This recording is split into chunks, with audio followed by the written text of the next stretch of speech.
अभिनंदन के पात्र हैं आज समाज से आए हुए वो विशिष्ट प्रतिनिधि जो सेवा पखवाड़ा के संकल्प के साथ जुड़े हैं। ये मंच शिक्षा का मंच है। इस मंच पर मुझे अरुण जी को नरेंद्र भाई मोदी के प्रतिनिधि के नाते आपने आमंत्रित किया। सर्वप्रथम तो उसके लिए मेरी ओर से, अरुण जी की ओर से आप सबको आभार व्यक्त करती हूँ। लोग कई बार उत्सुक रहते हैं कि पर्दे के पीछे क्या है, लेकिन आज अगर इस पर्दे के पीछे कोई नजर डाले तो मानवता अपने आप को कैसे परिभाषित करती है उसका एक प्रतिबिंब मिलेगा। वैसे तो संकल्प भारतीय जनता पार्टी के कार्यकर्ताओं का था कि हम सेवा का पखवाड़ा करें, और ये संकल्प 20 करोड़ से ज्यादा भारतीय जनता पार्टी के परिवार के कार्यकर्ताओं का। लेकिन इस बात को स्वीकार करना होगा कि आज का दिन मात्र भारतीय जनता पार्टी के नेता का जन्मदिन नहीं, मात्र देश के प्रधानमंत्री का जन्मदिन नहीं, आज एक प्रधान सेवक को प्रणाम करते हुए मानवता का कार्य जो आप कर रहे हैं उसके लिए आपके प्रति आभार व्यक्त करती हूँ। अक्सर ये देखा जाता है कि जन्मदिन का अवसर एक ऐसा अवसर है जब जश्न होता है, सेलिब्रेशन होता है, और इंसान जो व्यक्ति विशेष है उस दिन का, उसका महिमा मंडन होता है। ये नरेंद्र भाई की खासियत है कि उन्होंने हमारे कार्यकर्ताओं को ये प्रेरणा दी कि अगर उत्सव ही मनाना है तो सेवा का उत्सव मनाओ, क्योंकि वही सेवा का संस्कार हमारा सबसे बड़ा श्रृंगार है। आज मैं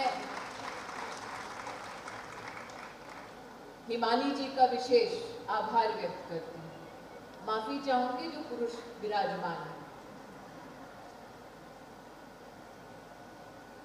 क्योंकि मानवता की जननी मां, उसकी सबसे बड़ी सेवा तब होती है जब उसके परिवार का स्वास्थ्य बरकरार हो। आज हेल्थ कैंप के माध्यम से आपने समाज में ये सेवा दी, उसके लिए आपका आभार। जब यहाँ पर सर्टिफिकेट का वितरण हो रहा था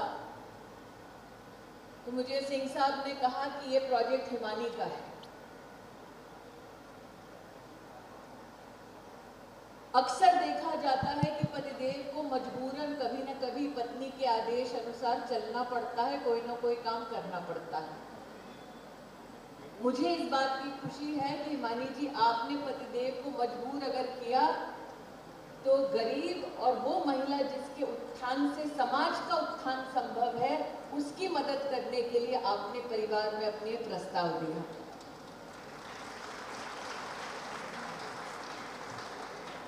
जिस जोशो खरोश के साथ अभी अभी संचालक महोदया ने मेरा यहाँ पर परिचय करवाया, कुछ लोगों को लगेगा कि आरजे ने परिचय कराया है तो तड़ाकेदार बड़ाकेदार कोई भाषण होगा, लेकिन अभी अभी खून दिया है। तो मैं इतना कहना चाहूंगी, रक्तदान जो किया है, कल उसकी शुरुआत भी एक भव्य रूप में इसी प्रांगण में होगी।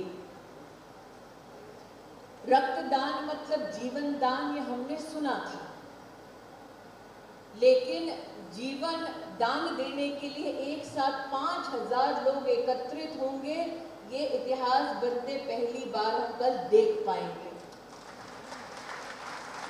इस इतिहास में आप सब सम्मिलित हों, ना सिर्फ ये मेरी अभिलाषा है, बल्कि इतिहास में सम्मिलित होने के साथ साथ आप स्वस्थ रहें, ऐसी प्रभु से कामना है। Narendra Modi, a man we celebrate today. And since there are many students who have gathered, is now not reduced to just a human face of leadership. He has evolved into a movement that says, you know of your rights, now know of your responsibility towards your nation state and towards society at large. आज यहाँ पर जितने भी विद्यार्थी एकत्रित हुए हैं, आप सबके लिए एक विशेष कामना है। हमारे देश के इतिहास में पहली बार लाल किले की प्राचीर से एक प्रधान सेवक ने पहली बार राष्ट्र का एक संकल्प लिया कि आगामी 25 साल हिंदुस्तान में किस प्रकार से हम योगदान देंगे कि जब हिंदुस्तान 100 वर्ष मनाए अपनी आज़ादी के, तो गौरव कर सके न सिर्फ खुद पर बल्कि विश्व भर की निगाह जब हिंदुस्तान पर पड़े तो कहे, हाँ, ये वो भारत है जो मार्ग प्रशस्त करेगा पूरी दुनिया के लिए। और आज से 25 साल बाद जो आज धरोहर बुनी जा रही है, उसका सेवन, उसका नेतृत्व आप सब करेंगे। इसलिए आज के इस कार्यक्रम में सेवा के संकल्प के साथ जब आप सम्मिलित हुए हैं, तो इस बात का ये संकेत है कि जिस नव भारत के निर्माण की कल्पना नरेंद्र भाई मोदी ने विश्व के सम्मुख प्रस्तुत की, उसकी नींव का उदाहरण अगर कभी दिया जाएगा तो वो नींव का उदाहरण आज का ये कार्यक्रम होगा। सर्विस बिफोर सेल्फ, उसको परिभाषित करता हुआ आज का ये कार्यक्रम। इस कार्यक्रम के सफल आयोजन के लिए आप सबका अभिनंदन। और जो कल आप अटेम्प्ट करने वाले हैं एक इतिहास रचने की, वो इतिहास मानवता के किताब में सुनहरे अक्षरों में लिखा जाए, ऐसी एक बार फिर आप सबको शुभकामना। आप सब अगर उचित समझें तो नरेंद्र भाई को अगर यहाँ से विश करना हो, क्योंकि पहली बार देखा गया है कि शेर ने चीतों के साथ अपना जन्मदिन मनाया है, तो अगर आप सबको मंजूर हो, एक स्वर में भारत माँ का जय घोष करें। नरेंद्र भाई के लिए जन्मदिन की शुभकामना उसी जय घोष में है, तो बोलो भारत माता की।